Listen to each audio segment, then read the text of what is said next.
मार्कुस रचित सुसमाचार अध्याय 4। वो फिर झील के किनारे उपदेश देने लगा और ऐसी बड़ी भीड़ उसके पास इकट्ठी हो गई कि वो झील में एक नाव पर चढ़कर बैठ गया और सारी भीड़ भूमि पर झील के किनारे खड़ी रही। और वो उन्हें दृष्टांतों में बहुत सी बातें सिखाने लगा और उसने अपने उपदेश में उनसे कहा, सुनो, एक बोने वाला बीज बोने निकला। बोते समय कुछ मार्ग के किनारे गिरा और पक्षियों ने आकर उसे चुग लिया। कुछ पथरीली भूमि पर गिरा जहाँ उसको बहुत मिट्टी ना मिली और गहरी मिट्टी ना मिलने के कारण जल्द उग आया और जब सूर्य निकाला तो जल गया और जड़ ना पकड़ने के कारण सूख गया। कुछ झाड़ियों में गिरा और झाड़ियों ने बढ़कर उन्हें दबा दिया और वो फल ना लाया। परंतु कुछ अच्छी भूमि पर गिरा और वो उगा और बढ़कर फलवंत हुआ और कोई 30 गुना, कोई 60 गुना और कोई 100 गुना फल लाया। तब उसने कहा, जिसके पास सुनने के लिए कान हो वो सुन ले। जब वो अकेला रह गया तो उसके साथियों ने उन 12 समेत उससे इन दृष्टांतों के विषय में पूछा। उसने उनसे कहा, तुमको तो परमेश्वर के राज्य के भेद की समझ दी गई है, परंतु बाहर वालों के लिए सब बातें दृष्टांतों में होती हैं, इसलिए कि वे देखते हुए देखे और उन्हें सुझाई ना पड़े और सुनते हुए सुने भी और ना समझे, और ऐसा ना हो कि वे फिरे और क्षमा किए जाएं। फिर उसने उनसे कहा, क्या तुम ये दृष्टांत नहीं समझते? तो फिर और सब दृष्टांतों को कैसे समझोगे? बोने वाला वचन होता है जो मार्ग के किनारे के हैं, जहाँ वचन बोया जाता है। ये वे हैं कि जब उन्होंने सुना तो शैतान तुरंत आकर वचन को जो उनमें बोया गया था उठा ले जाता है।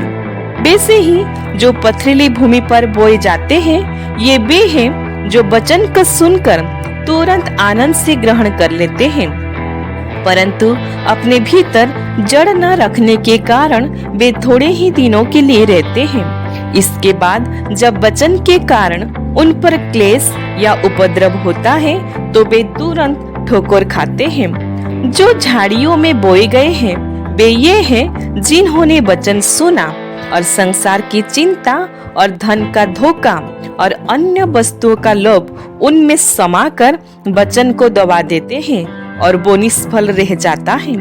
और जो अच्छी भूमि में बोए गए, ये वे हैं जो वचन सुनकर ग्रहण करते हैं और फल लाते हैं, कोई 30 गुना, कोई 60 गुना और कोई 100 गुना। उसने उनसे कहा, क्या दिए को इसीलिए लाते हैं कि पैमाने या खाट के नीचे रखा जाए? क्या इसीलिए नहीं कि दीवट पर रखा जाए? क्योंकि कोई वस्तु छिपी नहीं, परंतु इसीलिए है कि प्रकट हो जाए, और ना कुछ गुप्त है पर इसीलिए है कि प्रकट हो जाए। यदि किसी के सुनने के लिए कान हो तो वो सुन ले। फिर उसने उनसे कहा, चौकस रहो कि क्या सुनते हो। जिस नाप से तुम नापते हो उसी से तुम्हारे लिए भी नापा जाएगा और तुमको अधिक दिया जाएगा। क्योंकि जिसके पास है उसको दिया जाएगा और जिसके पास नहीं है उससे वो भी जो उसके पास है ले लिया जाएगा। फिर उसने कहा, परमेश्वर का राज्य ऐसा है जैसे कोई मनुष्य भूमि पर बीज छींटे और रात को सोए और दिन को जागे, और वो बीज ऐसे उगे जो बढ़े कि वो ना जाने।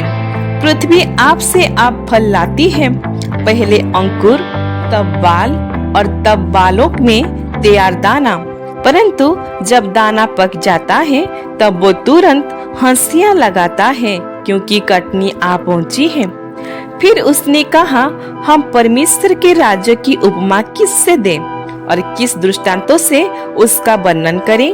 वो राई के दाने के समान है। जब भूमि में बोया जाता है तो भूमि के सब बीजों से छोटा होता है, परंतु जब बोया गया तो उगकर सब साग पात से बड़ा हो जाता है और उसकी ऐसी बड़ी डालियां निकलती है कि आकाश के पक्षी उसकी छाया में बसेरा कर सकते हैं।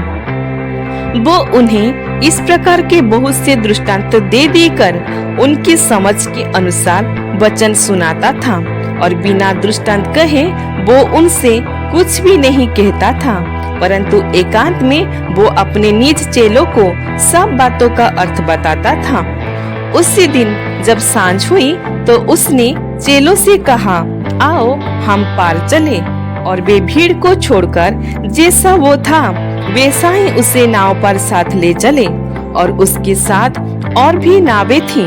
तब बड़ी आंधी आई और लहरें नाव पर यहाँ तक लगी कि वो पानी से भरी जाती थी।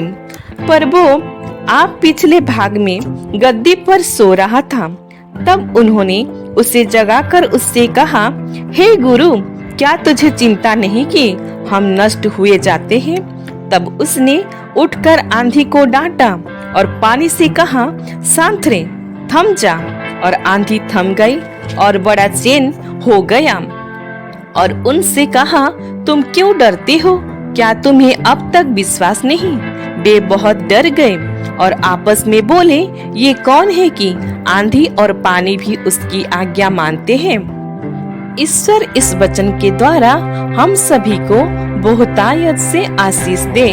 आमीन।